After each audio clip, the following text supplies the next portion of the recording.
এই মেয়ে তো কান্না থামাতেই চাইছে না। শাকচুন্নিরও আসার কোনো নাম নেই।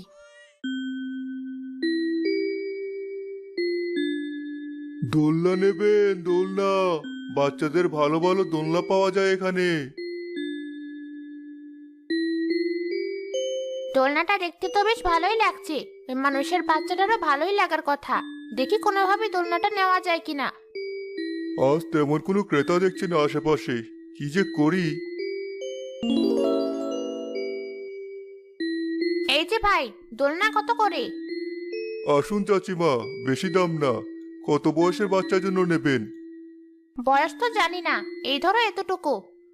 তাহলে এই দোলনাটা নিয়ে যান, অনেক ভালো হবে। আচ্ছা, এ নাও তোমার টাকা, আমি আসি। ঠিক আছে চাচিমা, আবার আসবেন। টাকাটা তো দেখতে ঠিকঠাকই আছে, কিন্তু ধরতে অন্যরকম লাগছে কেন?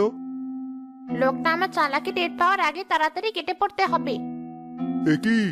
এটা তো দেখছি পাতা। এই চাচি, আমাকে টাকার বদলে পাতা দিয়েছেন কেন? দাঁড়ান বলছি। দৌড়ে পালাই তাড়াতাড়ি। তুমি এসেছো? এই দেখো, তোমার মেয়ে তো ওর কান্না থামাচ্ছেই না। আমি শাকচুন্নি, মানুষের বাচ্চা আমার মেয়ে হবে কিভাবে?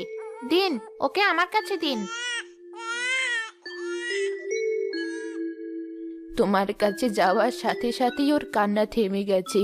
এতক্ষণ তোমারই অপেক্ষায় ছিল বোধহয়। তোমার সাথে করে ওটা কি এনেছো? ওর জন্য একটা দোলনা। নে, উঠে দেখ তোর ভালো লাগে কিনা। নাম কি ওর? কি জানি, ওর নাম তো জানি না।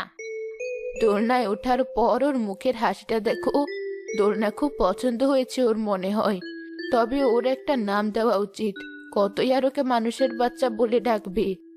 ঠিক আছে, দোলনা যেহেতু ওর ভালো লেগেছে, তাই আজ থেকে আমি ওর নাম দুলি দিলাম।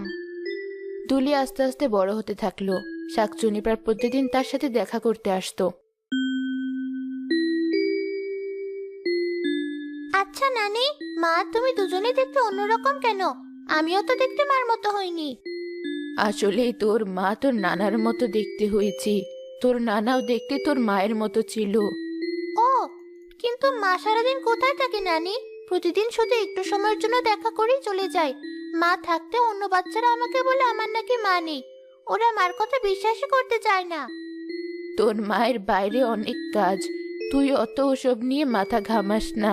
তুই তো জানিসই তোর মা তোকে কত ভালোবাসে।